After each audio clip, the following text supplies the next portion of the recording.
Patience serves as a protection against wrongs, as clothes do against cold. For if you put on more clothes as the cold increases, it will have no power to hurt you. So, in like manner, you must grow in patience when you meet with great wrongs, and they will then be powerless to vex your mind. I love that one. Yeah. Guess who is the source of that quote? I don't know. I've used it before, but I don't remember. Have you Is really? it Elizabeth Elliot? No, No it's Leonardo da Vinci. way. I know. That's kind of, it came on one of these little cards that Huh. there's a store here in Dripping Springs that sells these. It has these neat little quotes. And I look at that and go, really? Did Leonardo da Vinci say that? Whoever said it, I like it. It was a good one. Interesting. So welcome to Looking Up. That is a good one. It is a good one. Welcome to Looking Up. This is a podcast for Christian women. We're glad that you've joined us today. We're going to have a good discussion in a little while. Not really related to that quote. It'll be something else. And it's going to be maybe a little bit different today than normal.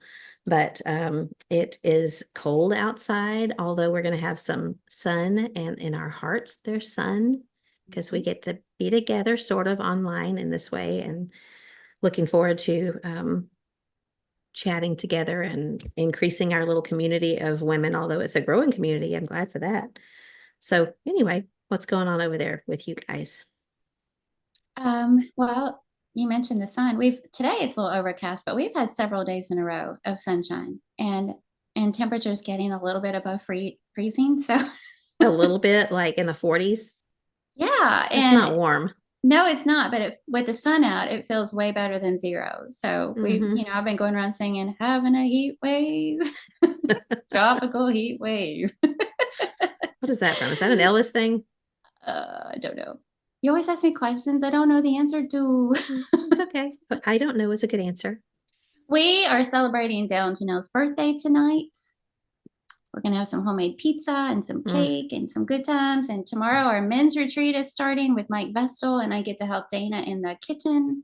Yeah. So got a fun, full, fruitful, fellowshipy weekend. You're doing that preacher thing. You might be living with a preacher. Yeah. I might be living with a preacher who loves alliteration. Yeah, he does it well. Well, he does it. Just kidding, Neil. Just kidding. Yeah. It's one of the times you wish he wouldn't listen, right? Yeah, there's more than one time. Like today's topic is one of those times. We're going to be talking about, I guess I'll let you say what we're going to be talking about. But sometimes I think about it ahead of time. I know Neil's going to be listening to this, probably use it against me. Yeah, I'm sure he only means it to help.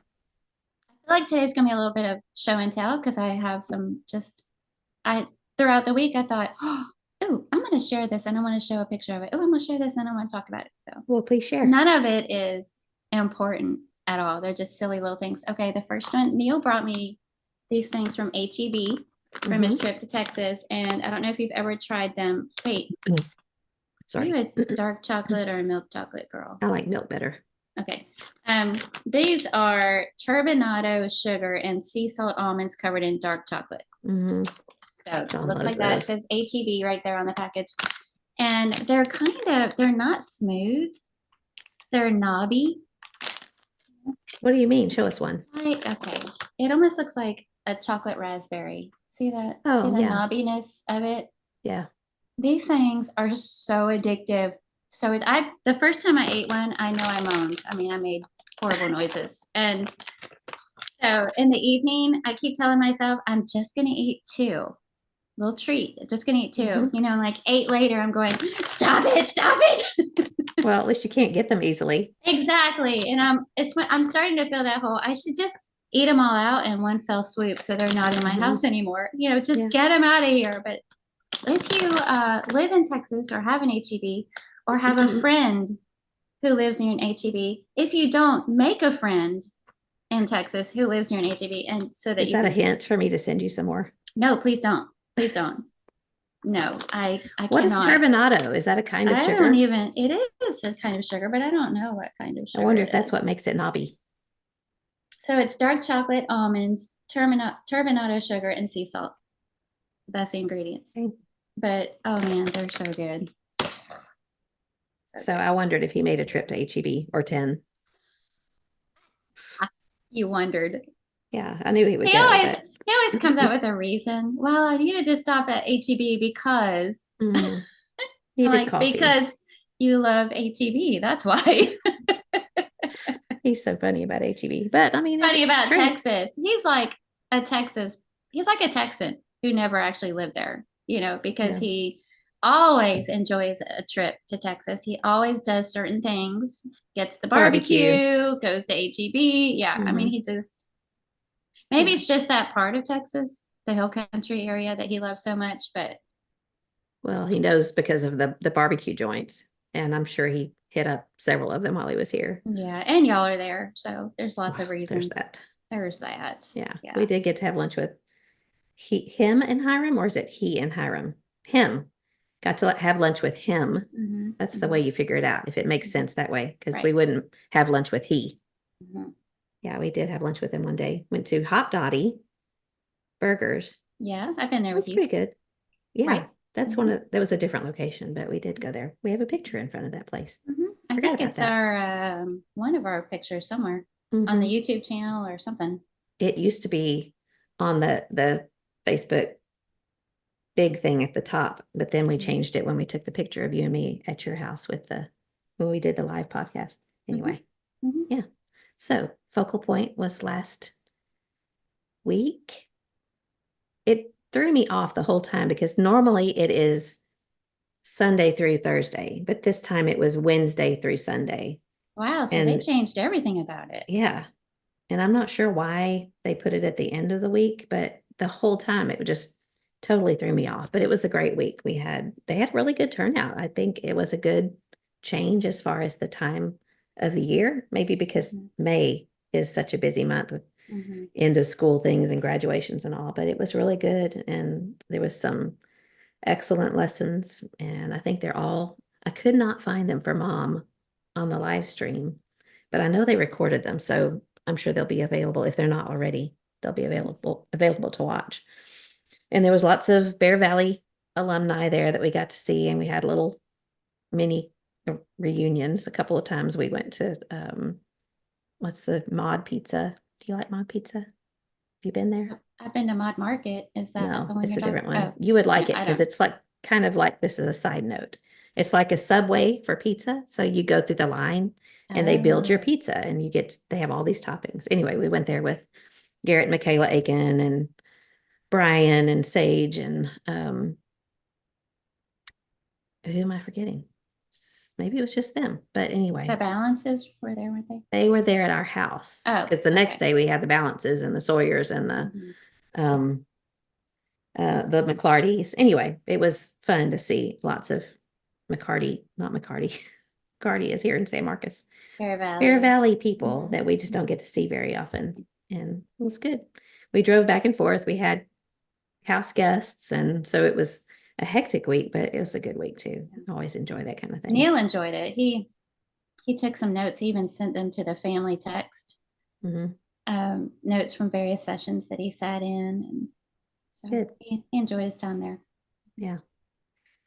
And I wanted to tell everybody, dread telling everybody this, but Alice, I've talked about Alice for months now, and she has a rare form of blood cancer, and she had a stem cell transplant in August of last year. And I've mentioned her recently because we went back and forth to Houston a couple of times for her to have a bone marrow biopsy, and they have found the cancer cells again in her bone marrow, which means that the donor cells were not able to overcome her own.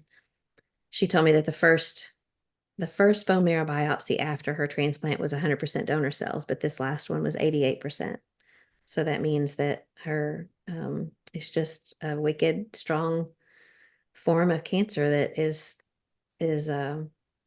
winning Oh, over the donor. overpowering the donor Yeah. cells. Mm. So she's going to have another stem cell transplant, which Mm. um, I just ache for her because it was such a Mhm. brutal process to begin with, and then to think about having to do it all over again.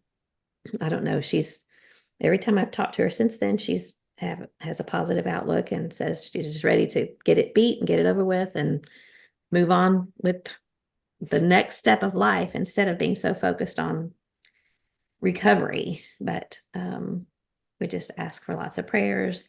I worry about her. I worry about her, of course, physically, but just the idea of having to go through what she's already been through is so daunting to me. But she's going to do that. They're, excuse me, I've got the frog today. They're having to do some testing to see if she's got certain things that they need to take care of before they start with the chemotherapy that they use to kill again all of the cells that are in her body. But the interesting thing too is that I don't remember if I told everybody this at the very beginning. When they did the bone marrow donor search, it's pretty rare to find a perfect match, but they found two. Wow. And so when I look back on that, I think God isn't taken by surprise in any way in this, like nothing. I mean, he's not taken by surprise in any way, but they're going to use, hopefully, this second donor will agree and they will use the second donors to try again to see if that will overcome the cancer. So prayers for my friend. Her name is Alice Stone. Her husband is Paul. She has 3 kids. They're all grown. They're married. She has grandkids. But it's just, I know cancer has affected every single person. We all have someone we know and love that has been affected by it. But this is kind of closer to home in a lot of ways for me because none of my parents, Grady had a form of cancer, but that's not what killed him. They told him when they found it that it would be something else, and it was something else that ended up. But it's just hard to see people suffering that you love. I know you know that on a personal way too. So pray for Alice. We definitely will keep praying for her, and everybody in our Looking Up group, we can remind them to be praying. Yeah. In other news, so we had focal point Wednesday to Sunday. Sunday morning, I got a call or a text from my middle son, Jake, that lives in Fort Worth. And he said, well, the gist of it was he was waving the white flag. They needed some help. And he had a business trip that he had to leave on Tuesday and be gone overnight. And, Alyssa, they have a 3-year-old and a 14-month-old and a newborn. And she just needed hands, extra hands. And her mother was sick. Oh, sorry. Gonna have to just cough it out.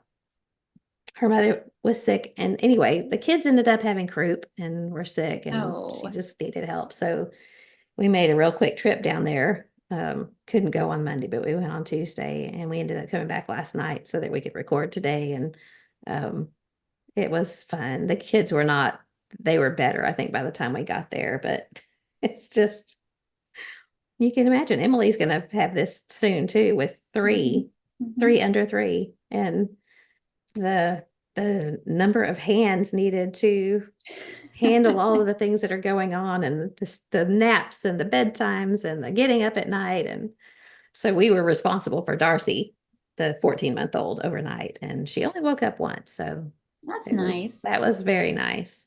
Yeah. And I think Alyssa had to get up more than that with Nolan, but it was sweet. They keep Darcy in a little small space that's pitch black. And they told me, so when she wakes up, do this and this, and you might want to sit down and rock her. There's a rocker in there. So I get up when she needed me, and I went in there, and it is pitch black. I mean, pitch black in this little space. And I pick her up, and I'm trying to feel my way around, and I'm looking for a rocker, and I'm thinking, I don't know where I'm supposed to sit down. I can't find anything. And right about that time, Darcy just decided she wasn't sure who had her, I think.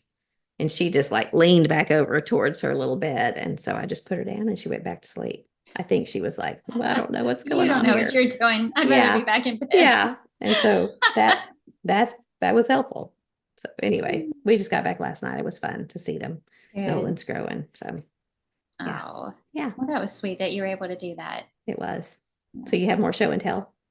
Well, speaking of Emily, we were able to celebrate Rich's 2nd birthday, which is crazy that he's already 2 years old. And then I also went to spend a day with my sister. And so my sister and me and my mother were all trying to learn watercolor.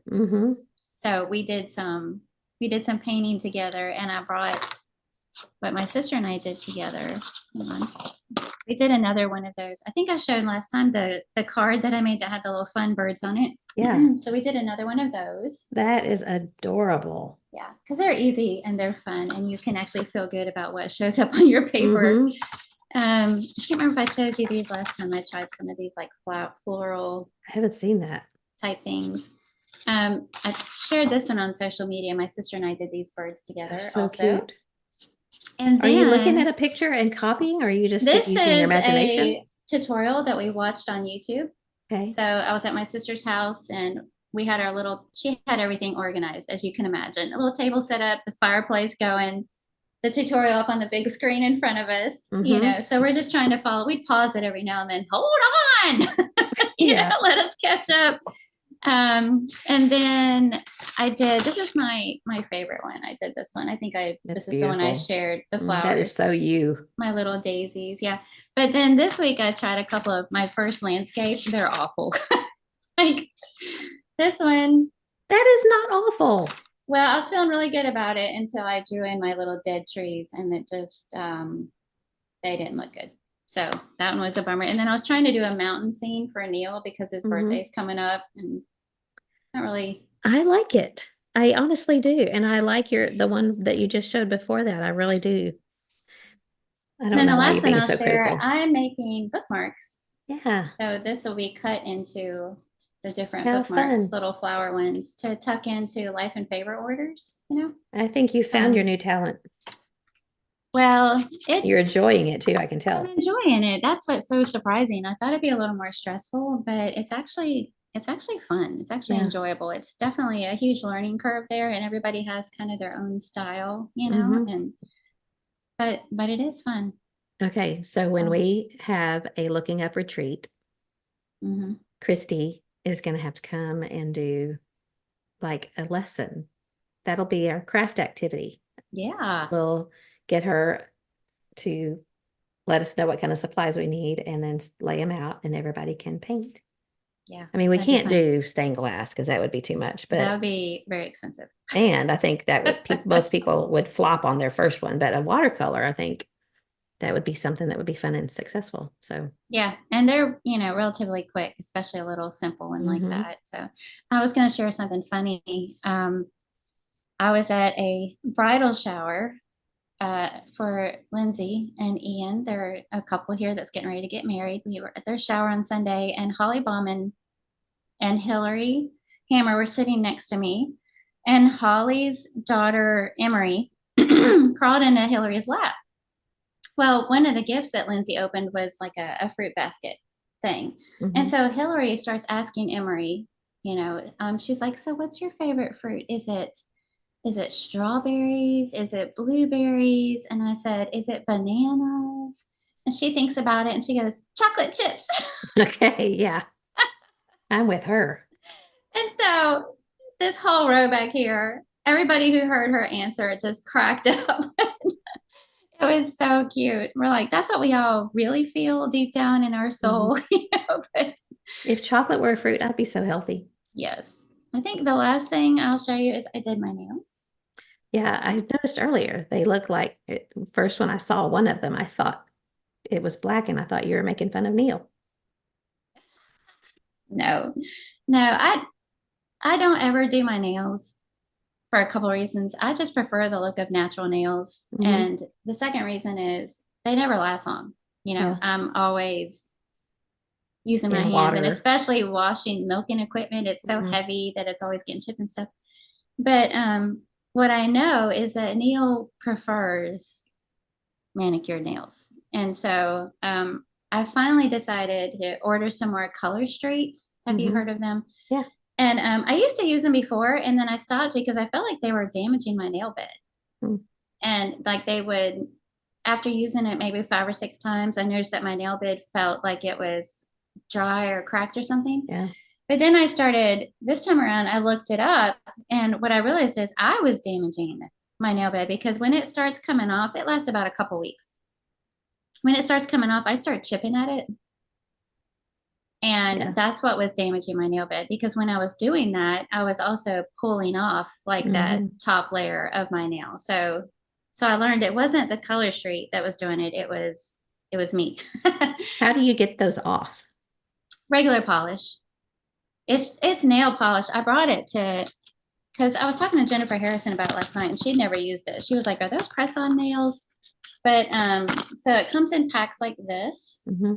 Those little strips come in different sizes, and you peel off the protectant and you press it onto your nail. It's like a thin strip of polish Mm-hmm. that you press onto your nail and shape it around it and file it in place.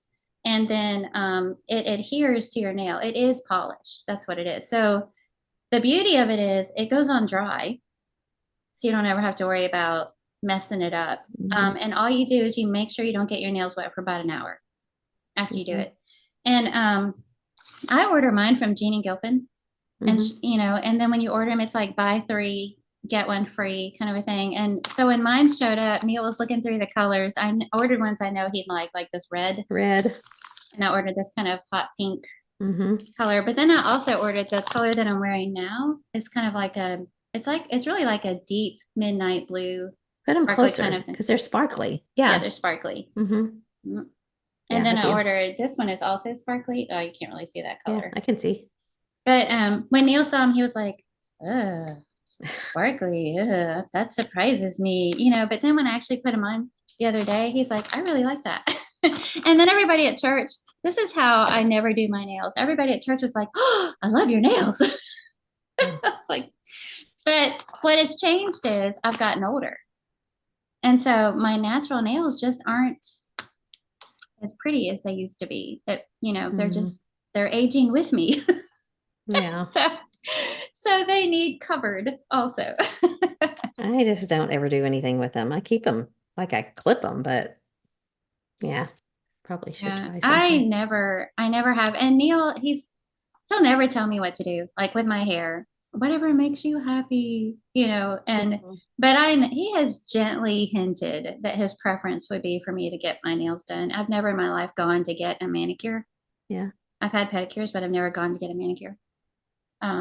But this I like because it's really easy to do for me, even to use my non-dominant hand. Mm-hmm. It's really easy. And the best part about it is you actually get twice as much because the nail strips are so long. I can do two nails with one. So when If you I don't have do, long nails.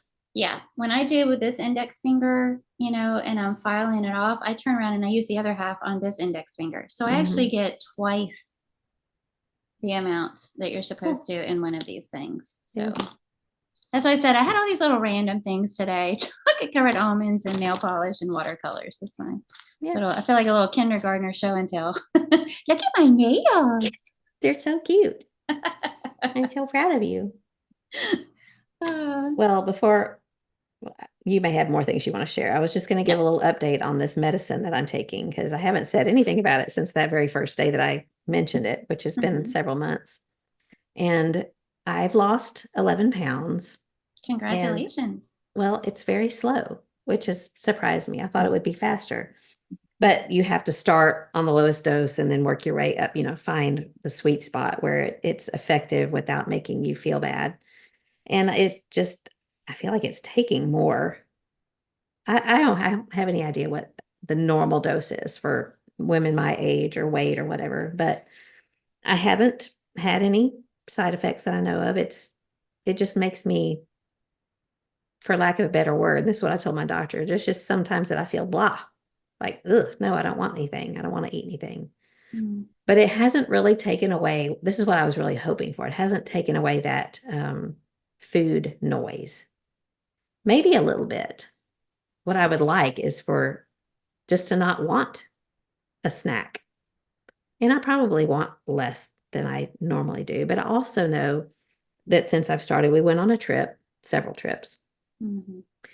There was Thanksgiving, there was Christmas. There's just been a lot of things that have kind of been not a normal. I say that, and that's just normal life for us, I guess. But I don't mind it being slow. I guess it's fine because usually when you do something slow, it tends to be more lasting. But I eat less. That's the thing. Is I still eat what I normally eat, but I eat less. Like I'm done after Mm-hmm. half of what I would normally eat. So I feel like if it hadn't been Christmas time and I haven't been hostessing and all that kind of stuff, I probably would have maybe. Yeah. Plus, I started with the semaglutide and then changed to the tirzepatide, which is the 2 GLP hormones. And I had to start over again at the beginning with the low dose and work my way up. So anyway, I found a message in my Facebook messages that I didn't realize I had because it went to that other, I guess we weren't friends. Mm-hmm. And she had asked how it was going, and I just realized I never have said anything about it since that first time. So I'm still doing it, still think it's effective. It's just kind of slow, but slow is okay. I know that. So when did you start? With the tirzepatide, I think it was mid-October. Okay, so 3 months. 3 months. October, November, December, January. 3 months. So Which that's I mean, that's almost a pound a week though. That's good. yeah, I still think it's pretty slow. But I mean, I'm okay with that.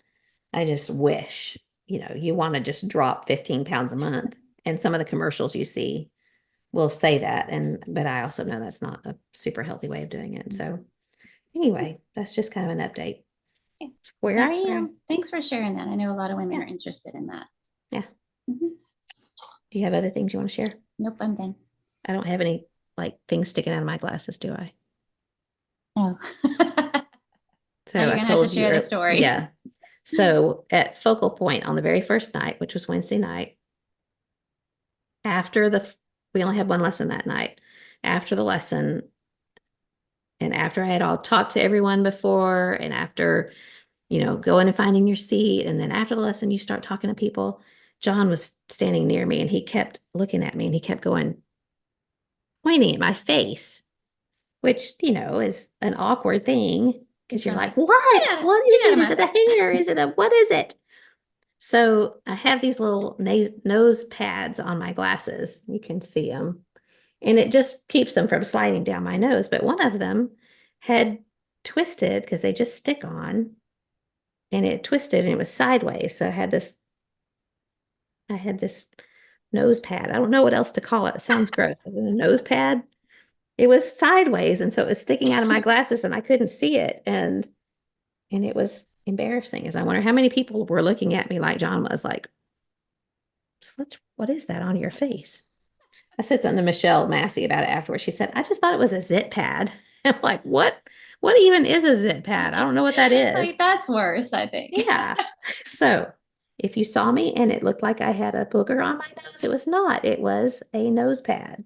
Just wanted to clear that up. Don't be boorish. Yeah. Can't help it. Sorry. So there's always something, like you say, Yeah. there's always something to keep us humble, right? Keep us humble. Exactly. humble. That's exactly what happened to me. I was embarrassed. Aging keeps us humble.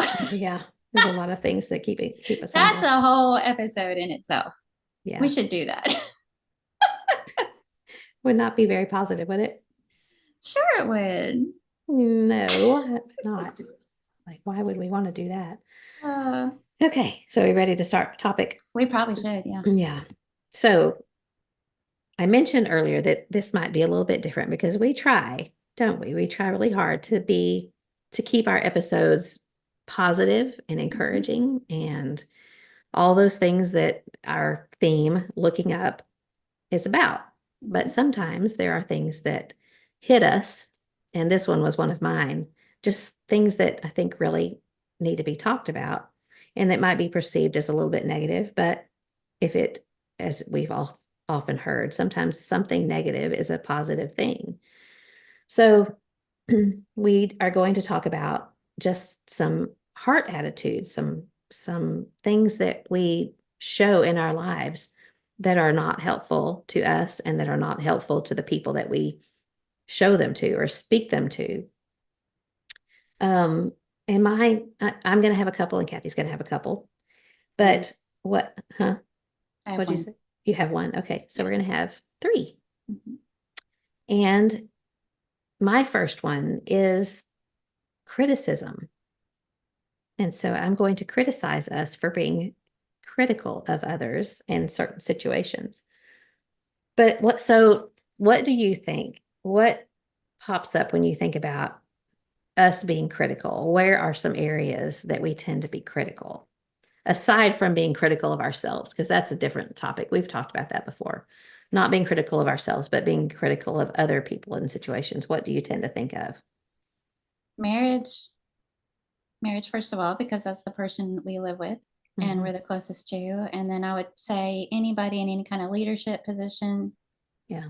typically gets heavy amounts of criticism, or anybody who's involved in organizing. I sound like I'm coming Mm-hmm. from a ministry perspective because I do. Yeah. Yeah. Anybody involved in organizing any events. Mm-hmm. We just came through the whole building process, and that, Yeah. choices made along with that can be criticized. So Right. lots of Yeah. different areas. Yeah. I was trying to think of some different areas, and mostly it's other people's decisions, right? When Right. they've decided to do something a certain way.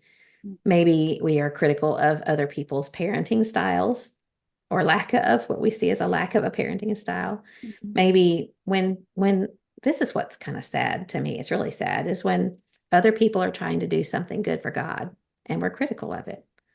And for whatever reason, maybe, Mhm. and I think there are reasons behind why we are critical of other people, but all they're trying to do is something good. And maybe it's not the way we would do it, or maybe it's not the method or the mode, but we just sit back and we're critical of it and we find things to pick apart. We're nitpicky. Mhm. And so I just was thinking that this is so unhelpful. It's unhelpful to me personally in my own attitude. When we're critical of others or we hear people being critical, it just keeps us in a certain mindset that is really unbiblical. So I was kind of digging into it a little bit in preparing for this, and I found this definition of criticism. It's when a complaint is expressed as a character flaw. I thought that was interesting. Hmm. So when we have a complaint about someone, I guess this would be more of a personal thing since it's a character flaw. But if we have a complaint about it, it's like, this is what's wrong with you, rather than this is what could be done better. But even that, so I have a problem with. If we can't just accept what someone else is doing in their certain style and we're critical of it, that Mhm. indicates that we have a heart problem ourselves. I saw this other definition. It's an expression of disapproval based on perceived flaws, faults, and mistakes. So there's that word perceived in there where, it's my opinion that we should do it this way, and you decided to do it that way. Therefore, you are wrong, or you're, um, hopefully, it doesn't cross the line into accusing someone of doing something sinful when it's just a perceived flaw. Mhm.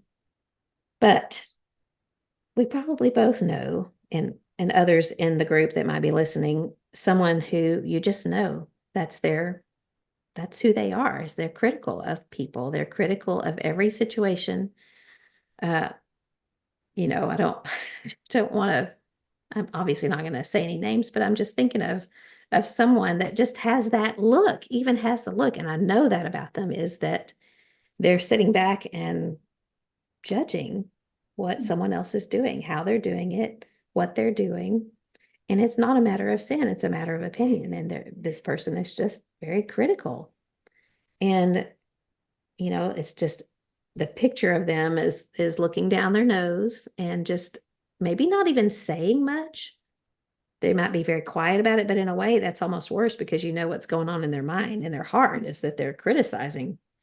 And I just think that it's I have to be careful when I think about people like that because it makes me critical. And this is another one of those things that we always say when we decide on a topic, it's because it's something that I struggle with. And I've heard you say that too. When we pick a topic, it's because you're struggling with it. And so when I say criticism and being critical, it's because I know that I struggle with this.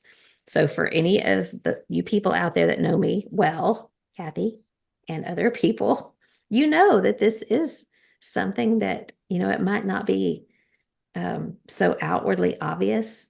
I hope not, but because you know me that I have a problem with being critical about things. Even if I try to do it kindly and say, bless their heart, whatever, it's still being critical, right? I love It them to just, death, but Yeah. Yeah, exactly. I love them, but if there's a but in there, why can't we just stop and not be that way?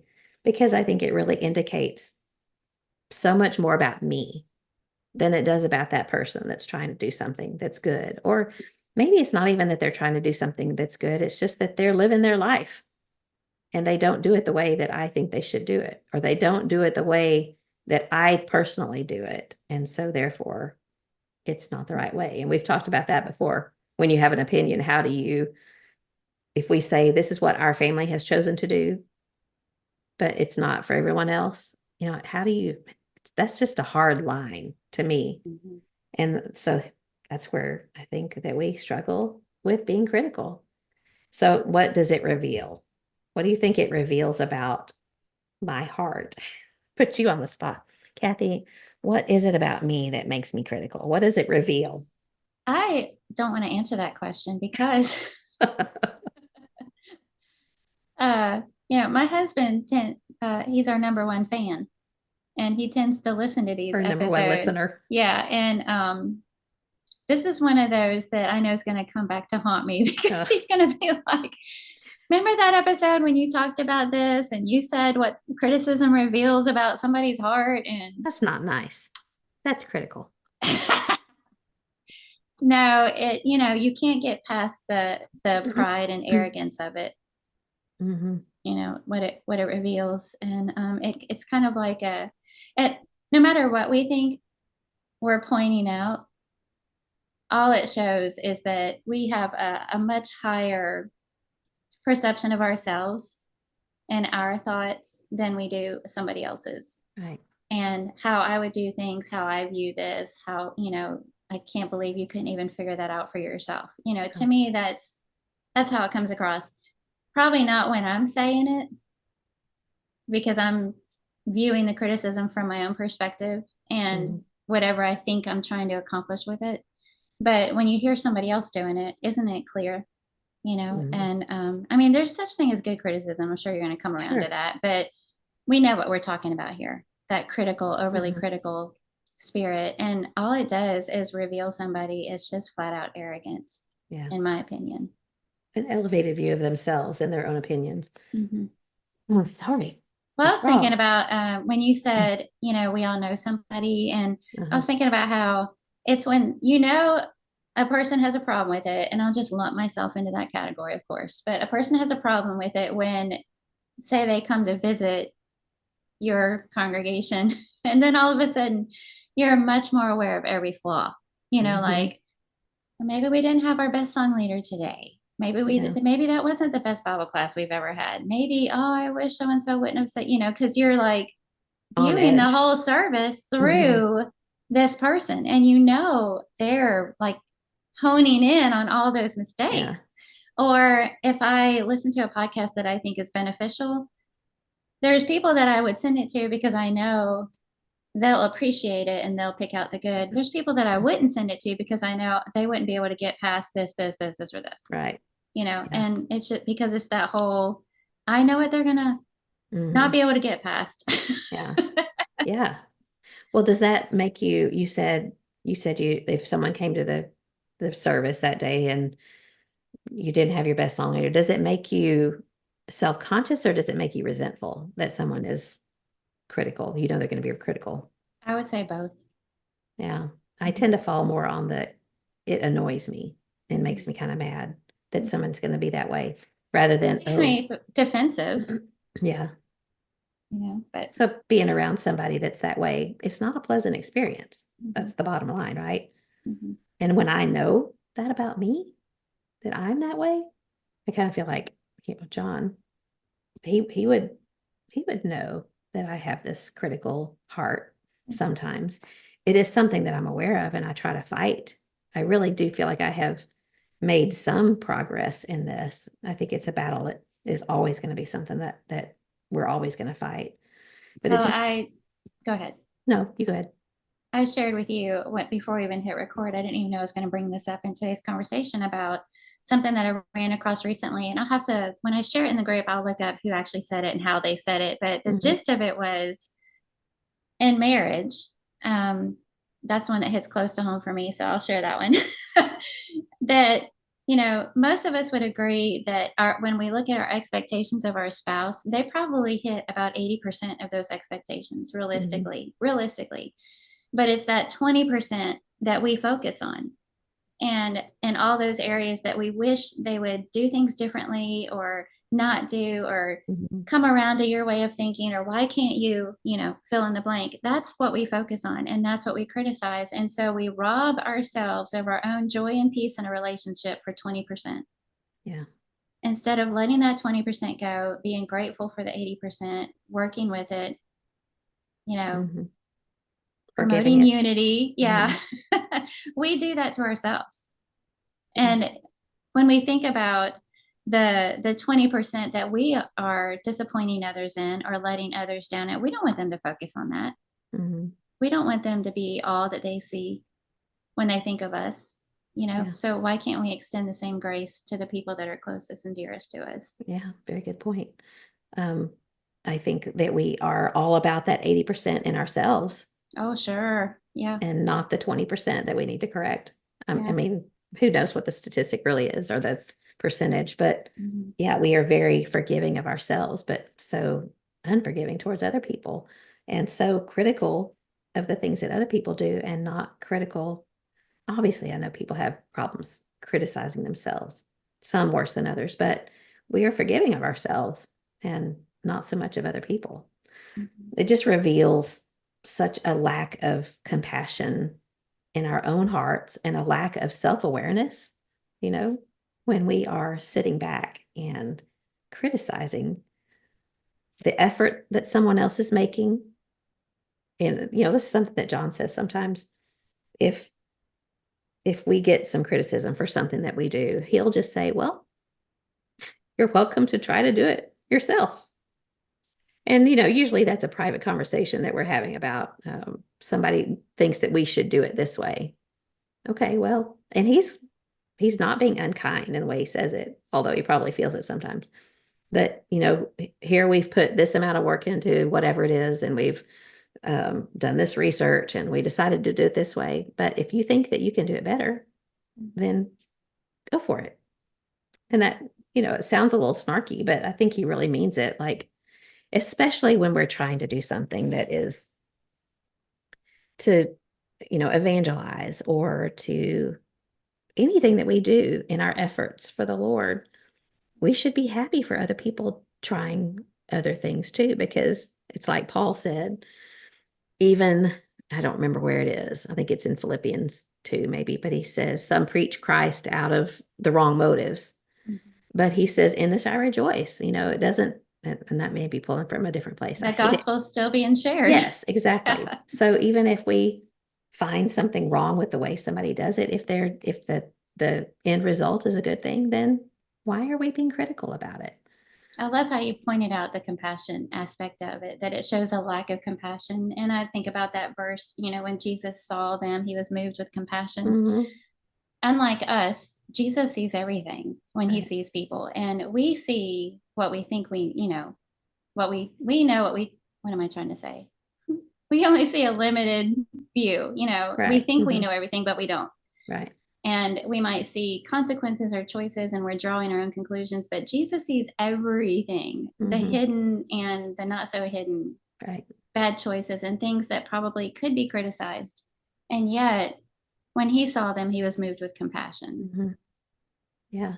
And even during very stressful periods of his life, think about the after he and Loss. yeah, John the Baptist he had just been told about that. And I don't know the timeline.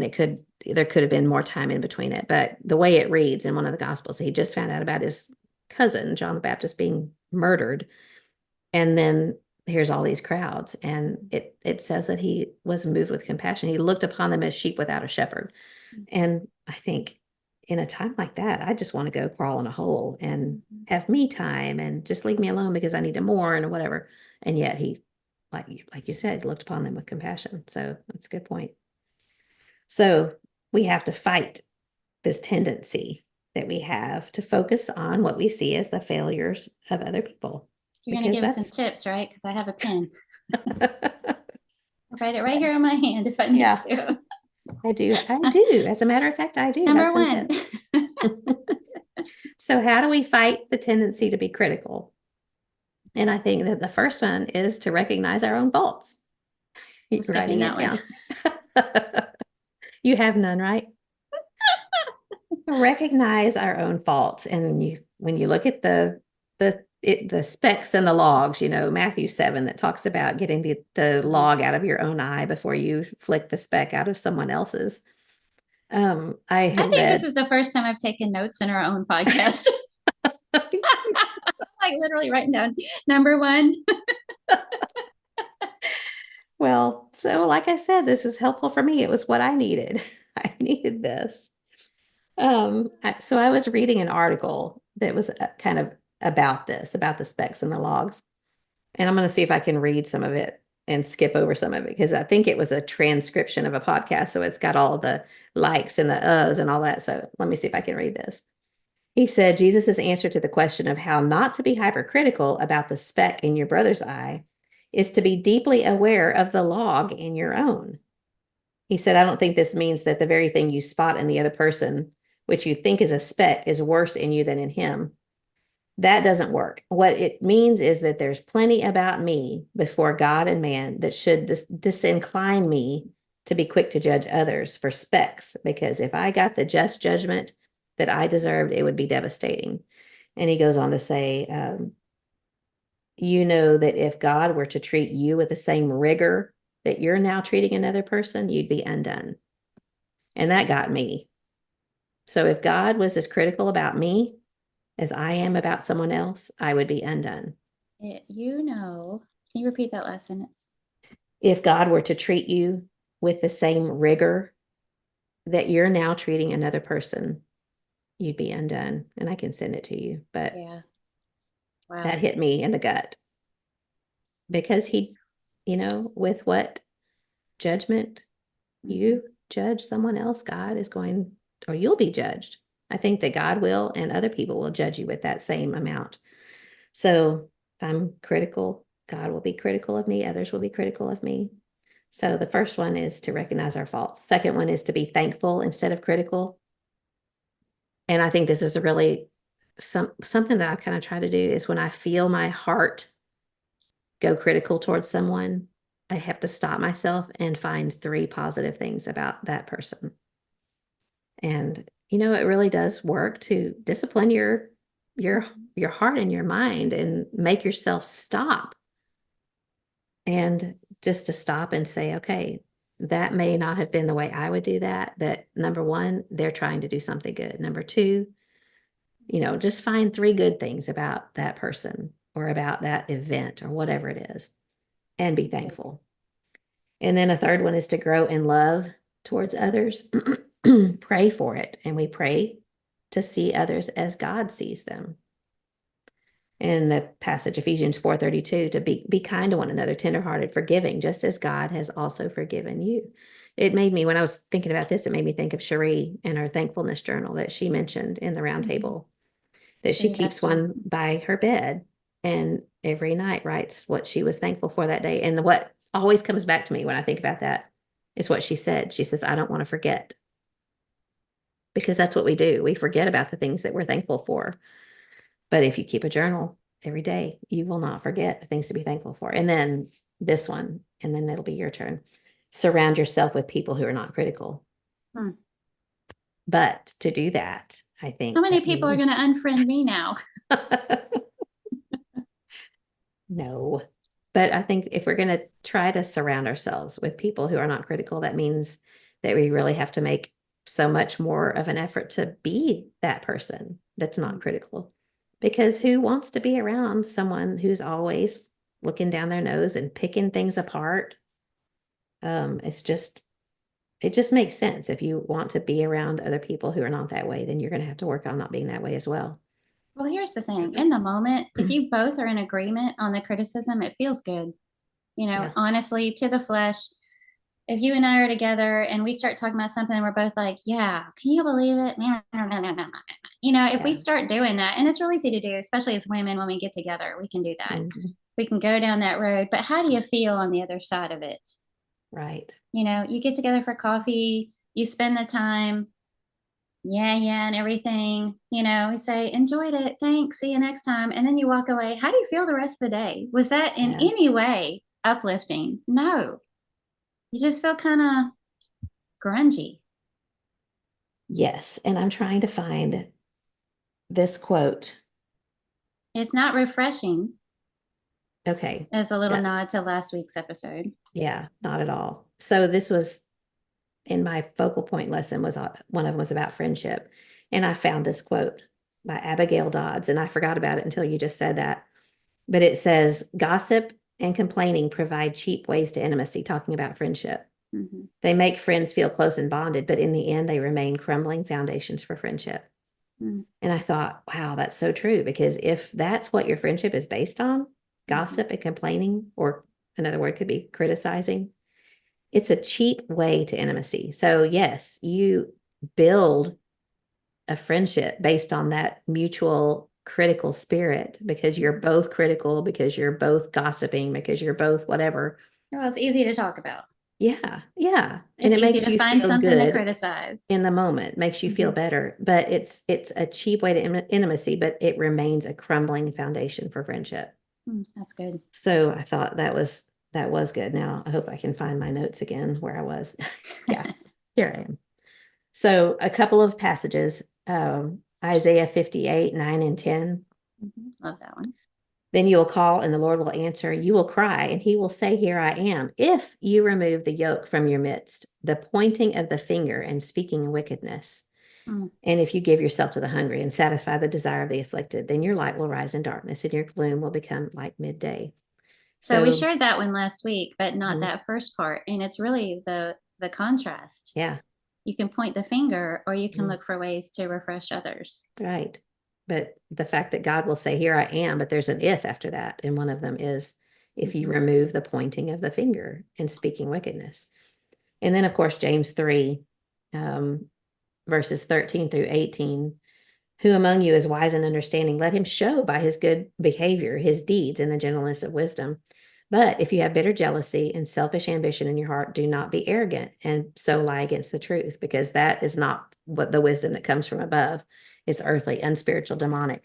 Where jealousy and selfish ambition exist, there's disorder in every evil thing. So the James 3 context is so good talking about criticism. So don't be critical.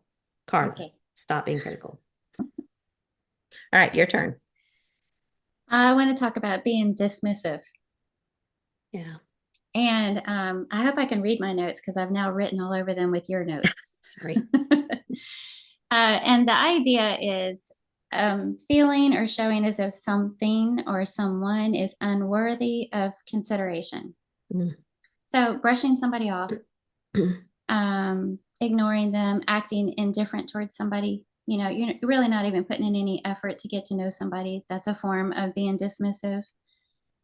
Finding someone lacking so that you dismiss them because they're not the same as you and your Mhm. thought or how you would approach something, or they're not worthy of your time. So I wanted to talk about that one because I think it's another one of those things that I might struggle with in various forms without realizing it, but some of the ways that that's manifested itself, you might hear that and go, I don't really think I have a problem with that. But here's how we play it out: interrupting or talking over someone, Mm. walking away from conversation. Have you ever been a part of a conversation and Yeah. then somebody else comes along and you kind of just like not interested anymore and you're like, Mhm. excuse me, or whatever, you just take off. Yeah. In the middle of Um, someone talking. yes, not greeting someone or even acknowledging their presence.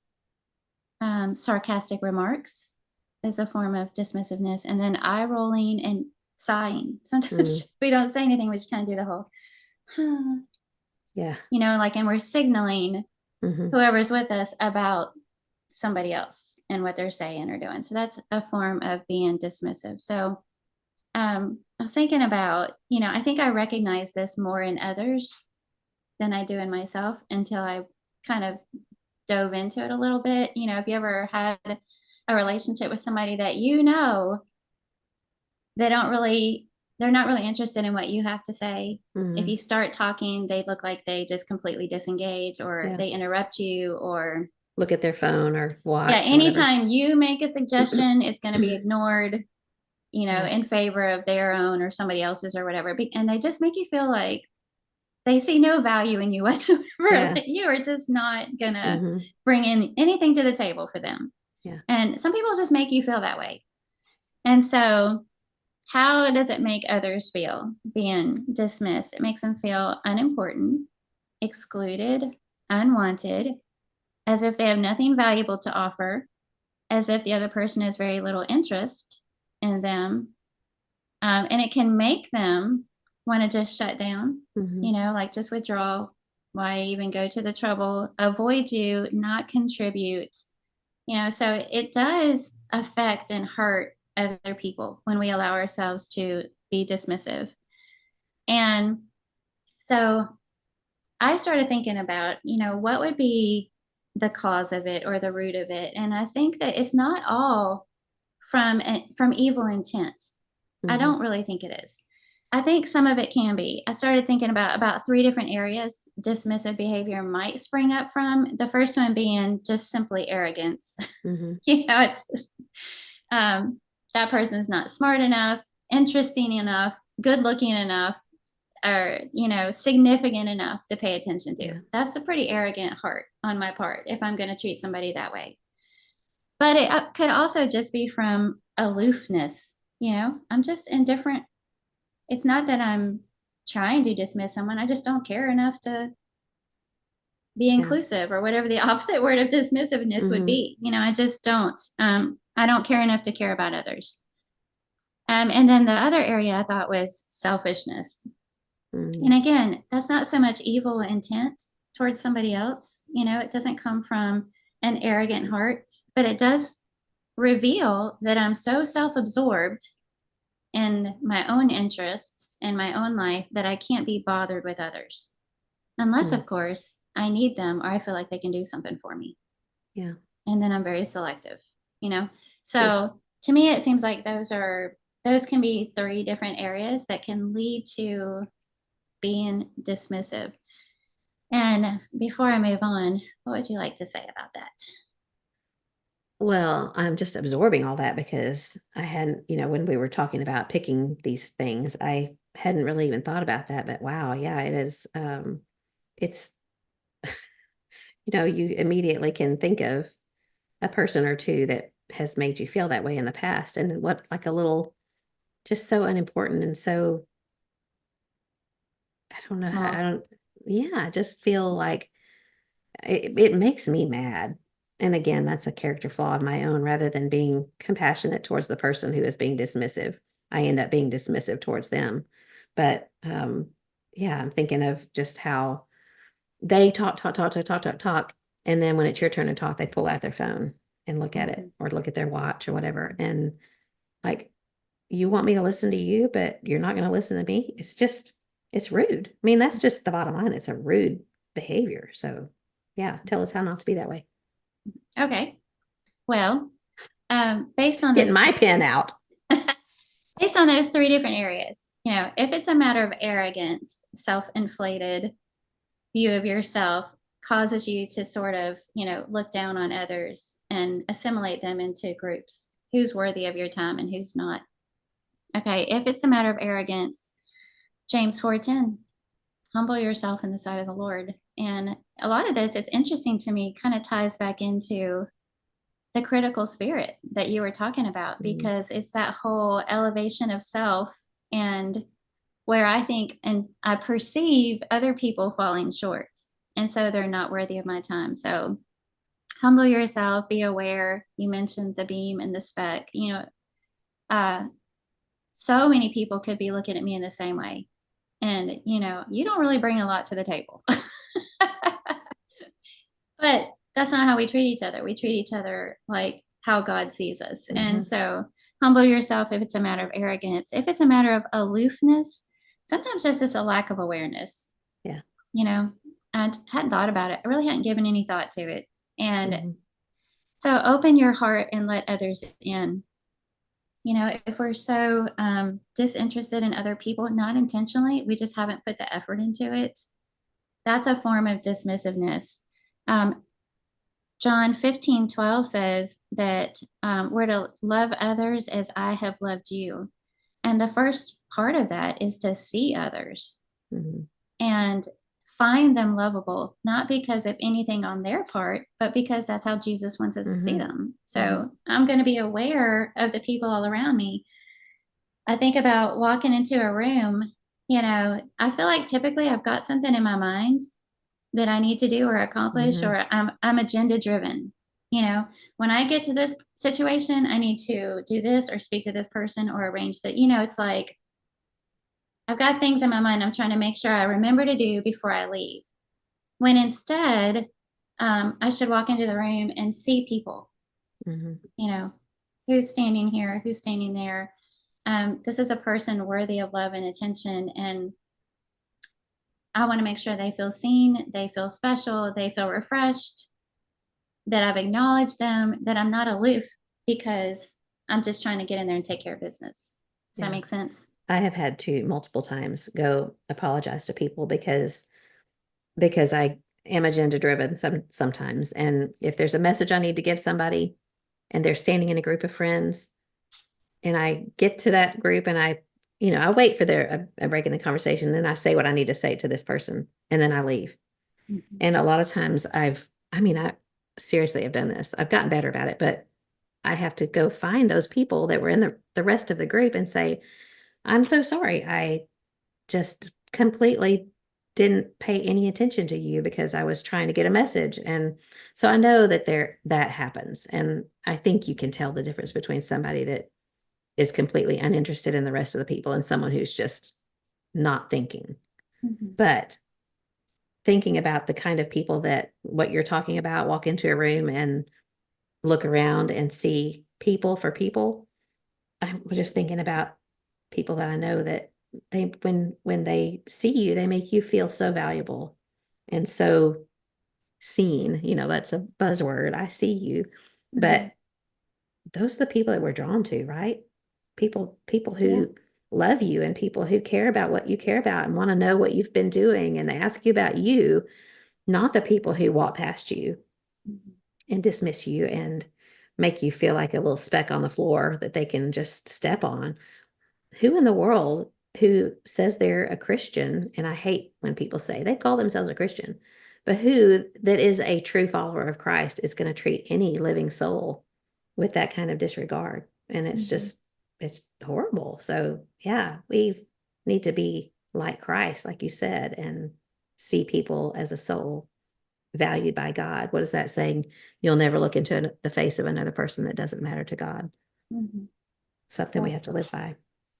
I think the challenge is that, maybe we can be dismissive just with some, but not everybody, because we're selective. Yeah. And there are people that it's just much easier, I'm naturally drawn to, or, I already have a relationship with them or whatever it is. And some other people just maybe take more effort, or I don't know them as well, or I feel awkward around them, or whatever it might be. It can be any number of things. Or I won't know what to say.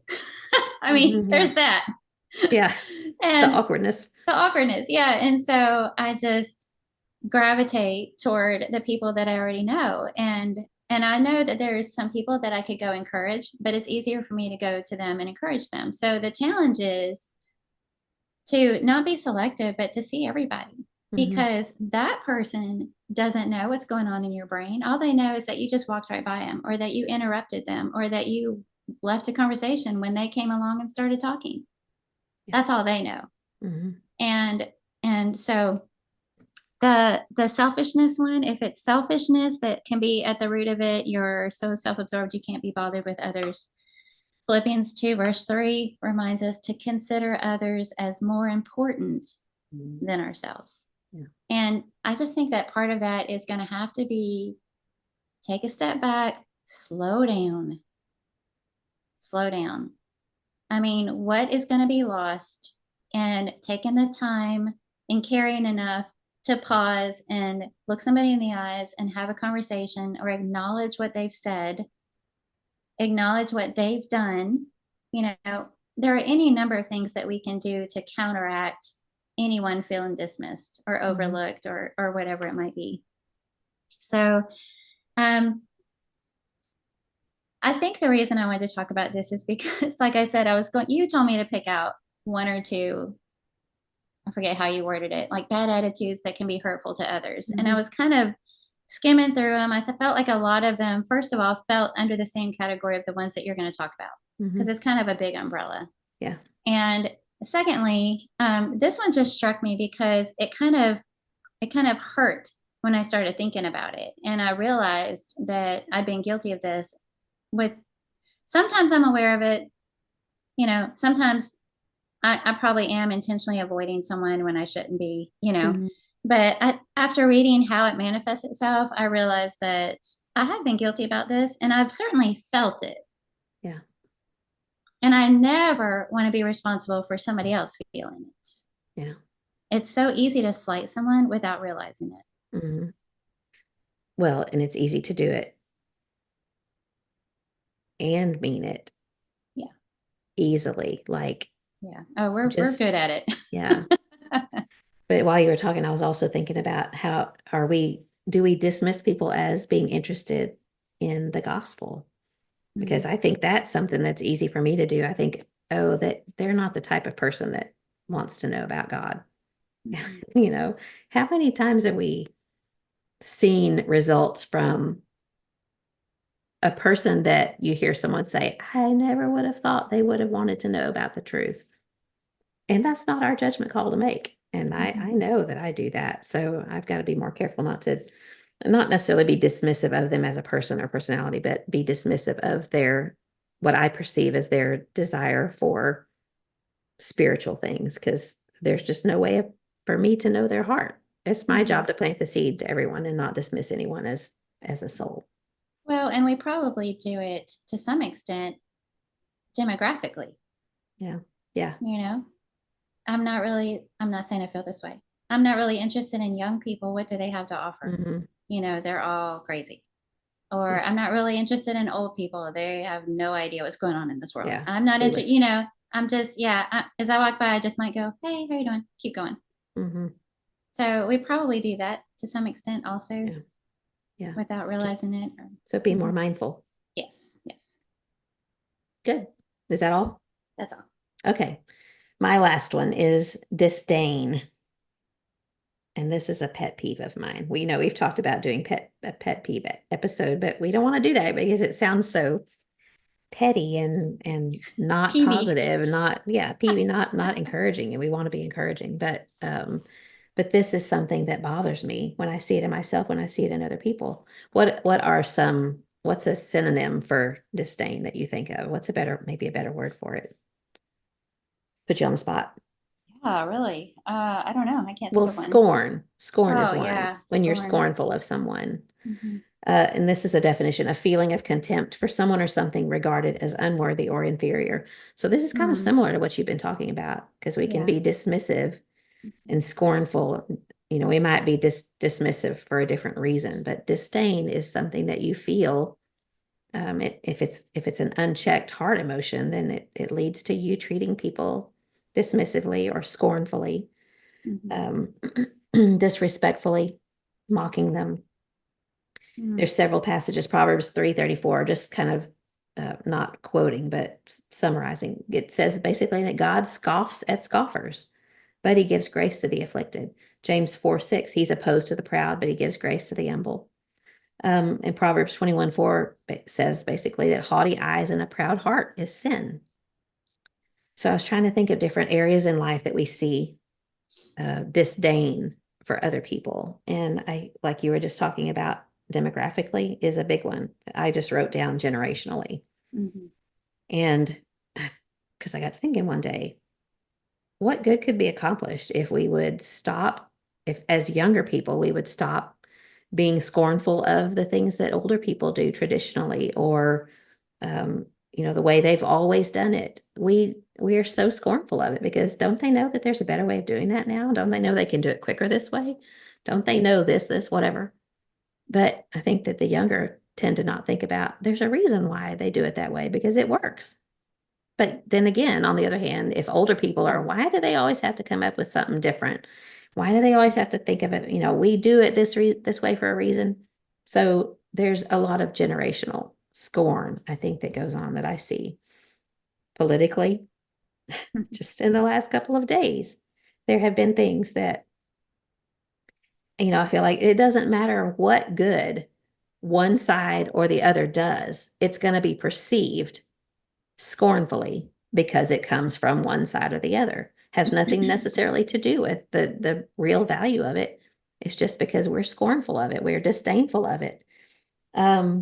Even the differences between an introvert and an extrovert, we tend to look down our noses at someone who, me, I think back on that picture that I saw of myself looking at another person, me, the introvert, her, the extrovert. And oh, it was such a look in the mirror to see my face looking at someone. And I know how I felt about her. This was when I was a teenager, but eye-opening to see what scorn looks like on my face. It was very convicting. Years ago, probably it's probably been at least 12 or 13 years ago, I posted something on Facebook and just said something about the fact that I felt like disdain has no place in the heart of a Christian.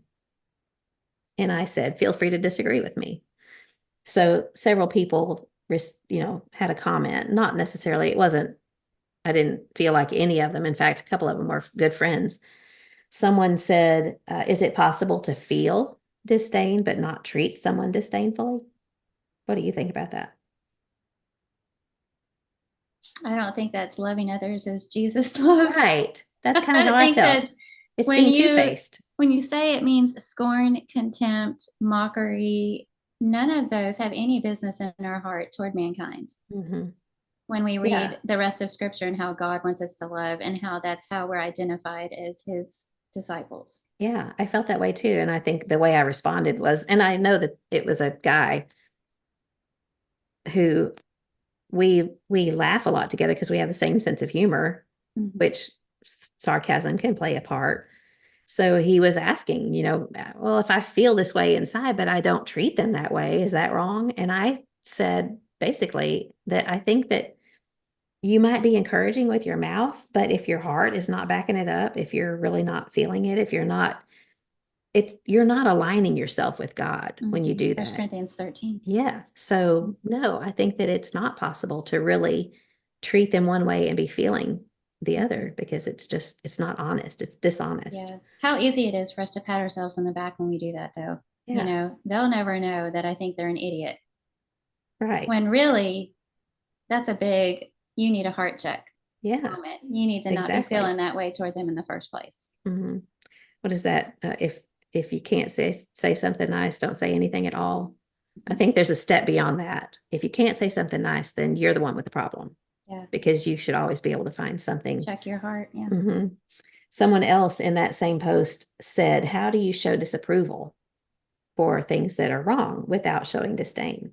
Which I think could be a whole topic on a podcast is how do you show disapproval?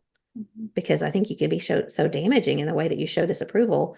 What you're trying to do is encourage someone to live right, but all you're doing is looking down your nose, or if that's how they perceive, then that's real. John is always saying perception is often reality.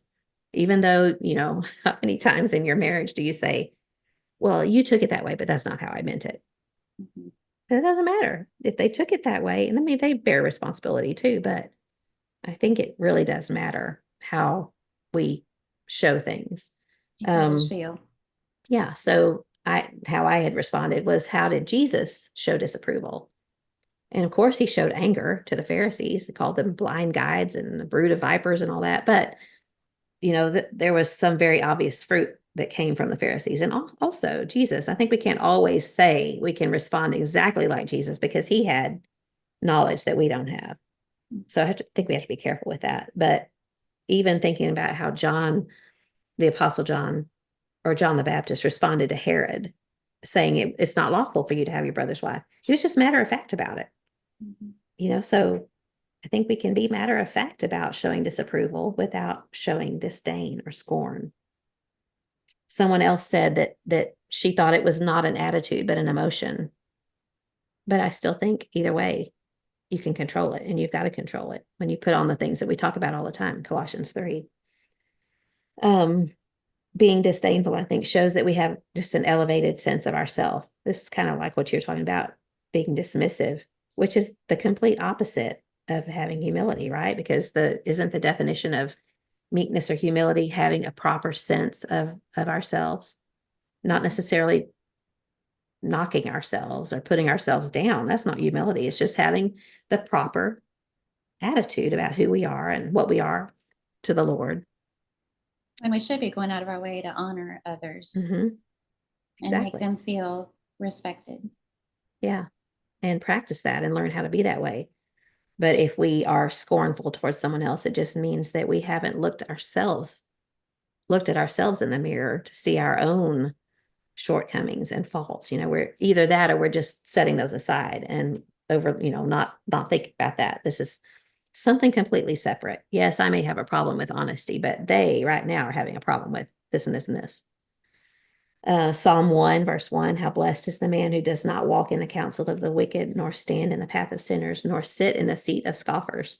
That imagery of sitting in the seat of a scoffer, it makes me think of the two little men in the Muppets. Yeah, the old guys in I the can't remember balcony. their names, Mm-hmm. but they just sit up there and heckle and they criticize and they, make fun of.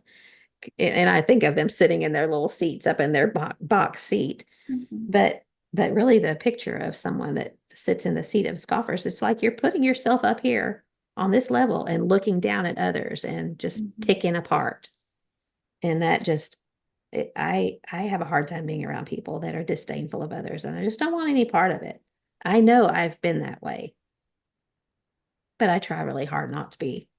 What are some marks of the scornful people? Being critical, poking fun, mocking, physical manifestations that you see, like you mentioned, the eye rolls and the sighs and there's a meme that's gone around that it says, it's got a picture of a woman and she's going, and the little caption under it says, somewhere out there, someone is looking at your Facebook post like this, like with, ooh, or just, you know, if you're listening, you can't see my face, but you can probably imagine it. It's like, they're so stupid. I can't believe they're saying that. And I think that about us all the time. I think about this podcast. There's people out there I know that look at us with that eye roll, with that deep sigh. And okay, I know it's going to happen because we're people. People have their opinions about what we do, and that's okay.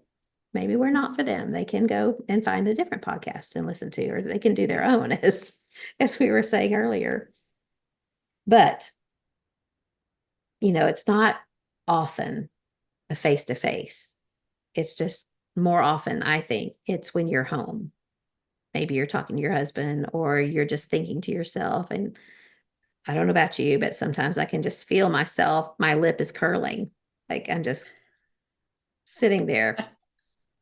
And, that's just pretty scornful behavior. So I think we have to guard our hearts against this disdain. Uh, I think there's some opposites here. Am I critical or compassionate? Am I judgmental or am I welcoming? Am I doubtful about someone or am I full of praise to them? Am I looking for bad or looking for good? Am I nitpicking or am I supportive? So you have thoughts? Yeah, a couple of things. One of the groups that I thought about when you were mentioning, different areas that we might struggle with it is I thought about the needy. We can allow our hearts to become calloused or disdainful toward the needy, whether it's physical, we might think, well, they're the ones that landed themselves in this situation in the first place, or Yeah. somebody's You made your emotionally bed. needy or spiritually needy. Oh, they're always wanting attention. They're always seeking Mhm. attention, and so we become scornful and disdainful toward them instead of compassionate. Yeah. And how many of these things does it go back to replacing with compassion? Mm. um, we've talked about forgiveness before, and Jesus uses the illustration to show the reason somebody wasn't willing to be forgiving is because he lacked compassion. Yeah. And so when our hearts are empty of that, it can, all these things that we've talked about, in this episode, it can lead to those attributes. Mhm. And I also thought about how it leads to other things. If we allow disdain for another human being to take root in our heart, how often does that lead to gossip about that person? Mhm. Yeah. Vindictiveness, resentment, bitterness, dismissiveness. Mhm. It seems to take root and like these black tentacles just Yeah. going That out root and of leading us bitterness. to act. I think it shows up on our face no matter how well we think we're hiding it. Mhm. And it leads us to act out in other ways Yeah. if we allow it to. And then the only other thing I wanted to say about it was I just figured I'd call myself out. The reason we're having this episode is because you called me out on it. I did? Yes, remember? I was having No. a conversation with you about a situation where we're in the middle of something and there's been a lot of negative remarks that have been made, a lot of criticism that's been verbalized. And I was saying it just hurts my heart to see the people working so hard being criticized and they're being hurt. And it's making me mad. And I want to just like shake some people and I want to blah, blah, blah. I'm like ranting, you know. And you said, yeah, the challenge in that situation is to not become disdainful ourselves toward them, isn't it? I don't remember saying that. Sorry. Yes, you did. And I was like, But if I did, and I'm sure I did, if you say I did, it's you definitely did. because I have a problem with that, because that's where I tend to go when someone makes me mad. It makes me that way. But you were right. You were so right. And I was feeling every bit of it. You know, it wasn't righteous indignation. In my mind, I called it that. But the way I was speaking, you know, and it doesn't matter. I don't have to give names, I don't have to give details. But if I'm so worked up about somebody else's bad behavior that I put myself in God's place in the seat of judgment and I Mhm. start looking down on them or viewing them disdainfully, then that's become my problem. Yeah. You know, it reminds me of what Tammy Roberts said years and years ago at camp. She was Mhm. serving as a counselor and she Yeah. said, This is great. I was having a bad attitude about the girls having a bad attitude, thereby becoming a girl with a bad attitude or something like that. I Yeah. forget how she said it, but it was hilarious. And that's exactly what had happened. You know, Yeah. I had just worked myself up into so frustrated. You Yeah. know, like what's the matter with these people? And I can feel the expression on my face. I can feel the self-righteousness in my heart. And you said, yeah, the challenge is that in those situations we don't become disdainful toward them, isn't it? And I was like, oh, Okay. yes, you are We can right. launch into Yes. that's what friends are for, right? But I was not the least bit. It did not bother me in the least. It okay. was I needed to hear it. I Yeah. needed to hear it. I was grateful that you said that. Well, it's the impatient people make me so impatient. So, and that Exactly. one, and it was actually in a class that Neil was teaching that I remember coming to that conclusion because he asked, "What makes you impatient?" I still remember it was at Bear Valley, and I was frustrated about somebody being impatient, and I realized I'm being impatient about an impatient person. What does that mean about me? So Yeah. it's just usually the things there's a quote that says, "What paineth thee in others, in thine own self may be." So, Mm-hmm. usually the things that we are bothered the most by are things that we struggle with ourselves. So And true. here we Yeah. are. That's why we're talking about this today. Yeah, you're right. This has not been very uplifting. I'm tired of it. As long as you're not dismissive or That's disdainful or right. critical of it, okay? Ugh. Just real quick, we'll wrap it up because I know we're waxing long again. How do I feel around someone who shows scorn?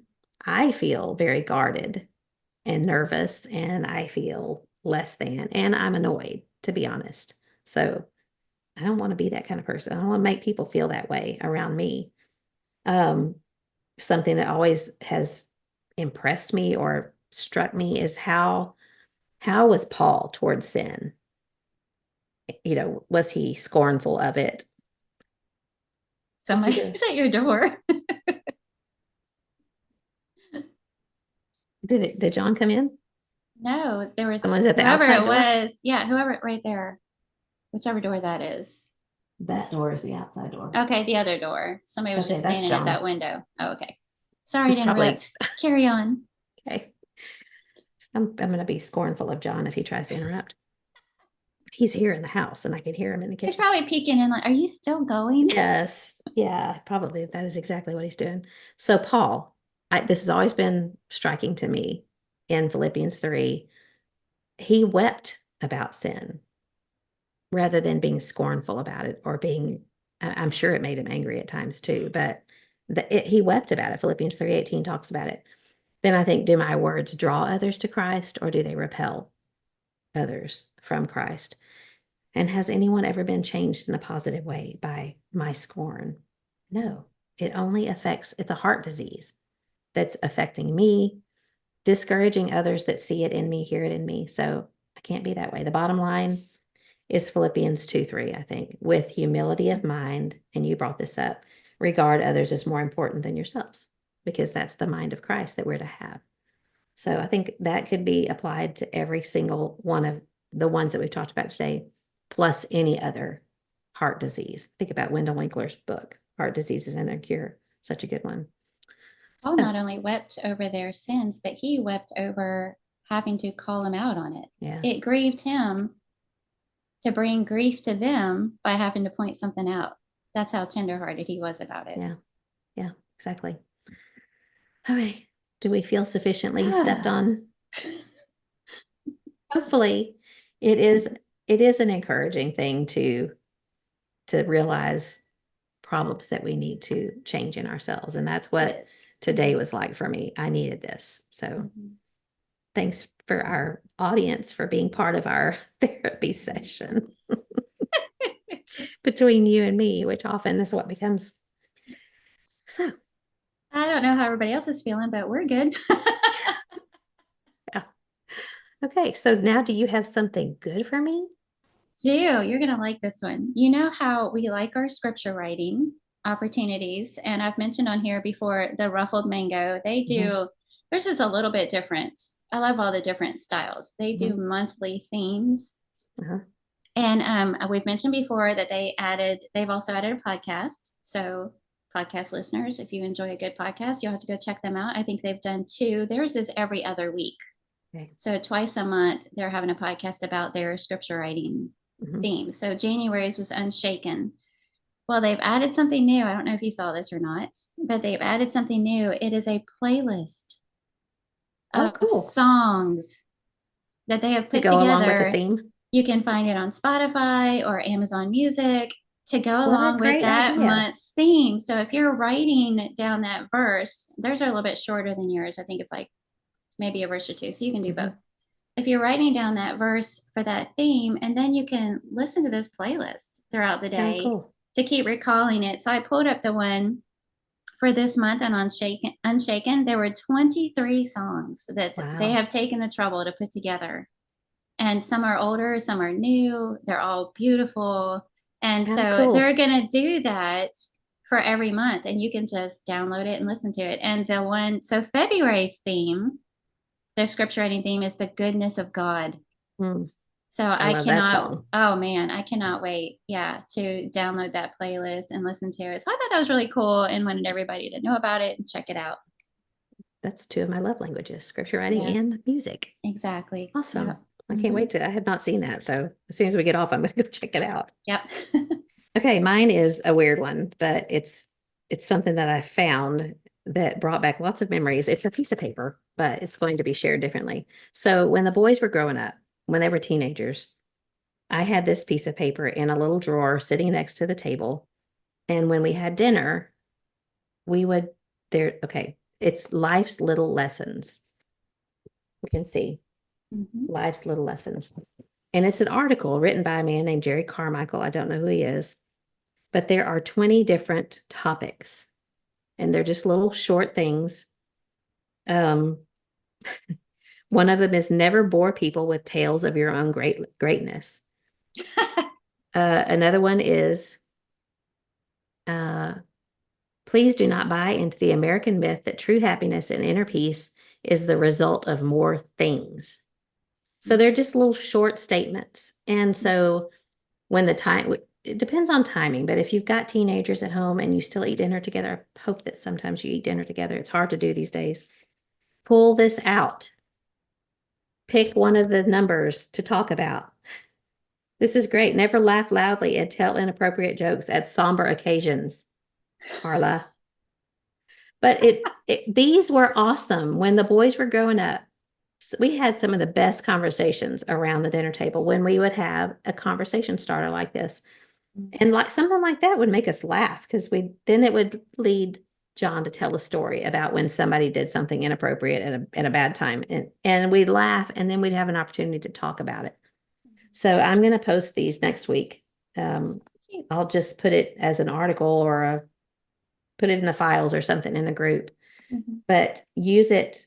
I mean, you can use it however you want to, but I just kept it, like I said, close to the dinner table. And when we were feeling like the boys were feeling like conversation's a good thing, sometimes, you have to read the room.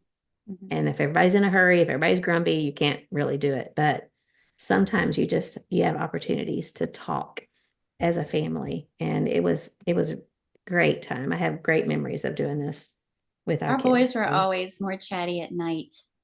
Yeah. And I'm sure that was to delay, actual bedtime. But that carried on even and through beyond school, that college years, that's when they wanted to talk was late at night. And so maybe if you have nighttime family devotionals before everybody goes to bed, that'd be a good time to bring something up like that too. Yeah. I almost cried when I found this because I thought I had lost it and I had never reproduced it. And it's still got my little check marks on it. Yes, we've covered that one. We talked about this one. There's actually that one, never laugh loudly, tell inappropriate jokes at somber occasions. I have 2 check marks by, so we must have covered that twice. And there's some really serious ones and some hard ones. And then there's some, not as much. So read the room, figure out what's, pay attention to timing, but it was just really good for our family. So you have anything else? Oh, no. We've had quite enough. I think this has been another long episode. I think so, and we intended it to be short. Why do we always do that? There's a lot to say, but thank you to everyone who is still listening. I apologize for the length of this. Hopefully it will be something that will be helpful. It has very much been helpful for me just to process out loud, to talk to you and to know that you'll handle the things that I say with kindness and tell me. I was thinking this last week when preparing the lesson that you're the kind of friend that will tell me kindly, maybe not right that moment, but it'll come around later if there's something that I need to do differently or think differently about. And we need those kinds of friends. And thank you for being that kind of friend. And I hope that those in the group will consider that we need the kind of friends that will be mirrors of the Word of God. And you are that for me. So. Well, I'm convicted after, and conviction feels good. In the moment, maybe not so much, but when you're reminded of something and you're like, oh yeah, we need to work on this, and to have, the honesty to have that kind of conversation, I know that I can ask you to pray about that for me so that I'm not carrying this by myself and it only lasts for a couple of days. Yeah. We'll do it together. Yeah. But if we're praying for each other, if somebody listening to us wants prayers in a specific area, maybe we don't mention this enough, but that's part of what that group is all about. We welcome your thoughts. We welcome your prayer requests. We're here for each other and to encourage each other and are happy to pray for each other. Yes, absolutely. Well said. And with that, I feel my internet getting shaky. It's cloudy. I've been paranoid it's going to quit on us. But with that, until next time. Keep looking up. All right. Have a great day. Love you all. See you later.